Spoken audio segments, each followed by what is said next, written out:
And it's no coincidence that this acceleration is partly due to the use of accelerants, which are the Sure. plant medicines that, we've been talking about. It certainly seems like things are evolving faster than they ever have before, especially on a consciousness level and also on a social structure level, for sure.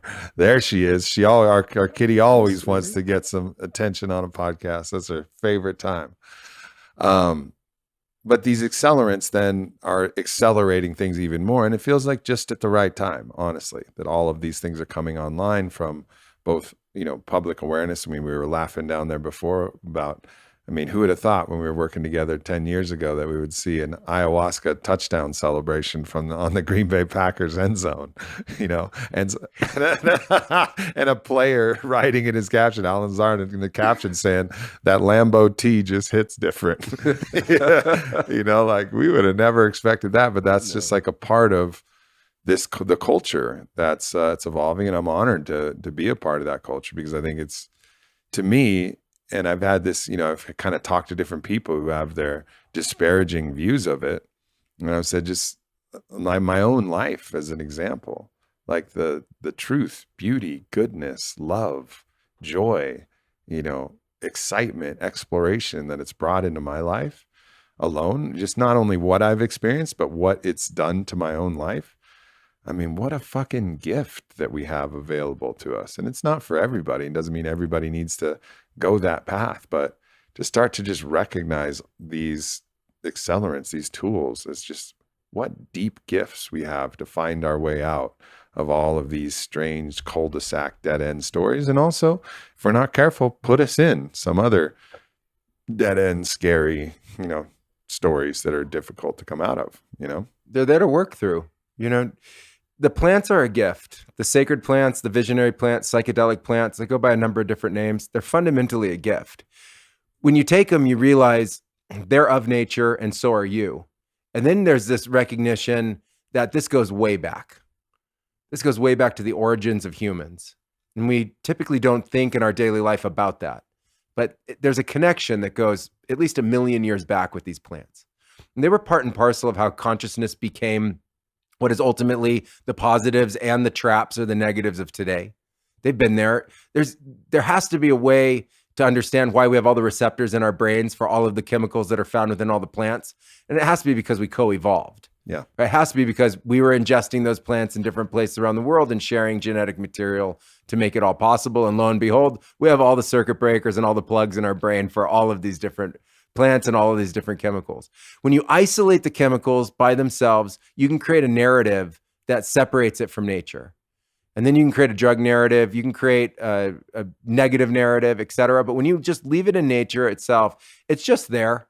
And it's not that the plants do it to you. I tell everybody this on every retreat. The plants are doing just fine out there. The mushrooms are doing just fine out there. Someone came along, some human came along, actually harvested them, did something with them, prepared them, and then ingested them. So I really think it's more fair to say we did it to them, not they did it to us. Mm-hmm. Once we ingested them, something happens. That to me is like a mutual exchange that starts to take place. They get an opportunity to check in and see what human is today. And we get an opportunity to expand on what human is. And I think what the real gift is the ability to heal, transform, accelerate our growth and development, expand our consciousness, awaken our consciousness, develop our consciousness all at the same time through the journey that we get taken on with the plants themselves. Mm-hmm. And so there's this arc that we go through. The onset, there's always a story about the onset for somebody that just had a really tough one, right? Some people just go in super easy breezy and lucky for them, right? But onset can be really tough. And then there's like you talked about in the sweat, where the mind is fighting, right? It's fighting its own state. And what I've come to realize is as the state of consciousness in the brain changes and the chemicals in the brain change, you start thinking differently. And as you start thinking differently, those are all the thoughts that come up. That's it. It's just like, well, I'm thinking differently. And so now I'm having all these different thoughts. If I go into doubt, then I get a bunch of doubt thoughts. If I create fear, I get a bunch of fear thoughts. If I want to mix doubt and fear and a little anxiety with toss in some, a tough bit of adrenaline at the same time, it's going to feel like speed, right? It's going to be like, what just happened? Then this incredible opening happens. And that's when the visions really kick off. That's when the brain actually starts to calm down and the body starts to calm down. It goes into the trance. It goes into the experience. And then those visions start to be enlightening for us. They show us stuff about ourselves. We see ourselves in that infinite mind hall of mirrors. We see ourselves in the space where we have all of our imagination. Our imagination becomes real to us. It's not just something that's happening or something that is spontaneous. It actually becomes completely real for us. And then there's this exchange with the universe, exchange with nature, and exchange with the plants that becomes incredibly teaching. Yeah. And that teaching part, I think, is what's really unbelievable because it's direct learning. And you can go in feeling one way and understanding one thing, and you can come out of it smarter, better, stronger, clearer. You can also come out of it understanding like, wow, I'm going to need to integrate that. I'm going to need to work with that for a period of time. If you gave that month, 2 months, 3 months to do that, you would come out of it stronger, ultimately clearer, better, healed, if you set those intentions and you use them in that way. And that's what I think is just such a gift. Nature has always been here to help us when we've needed nature. And nature's here to help us again, and we need nature now. And so I think it is truly a symbiotic time where nature and humans are going to come back together to do something about our nature now. Yeah. And I think the reason why we've become such a predator of Earth itself is because that fundamentally is our nature. We are the apex predator. Just people don't like to admit it anymore.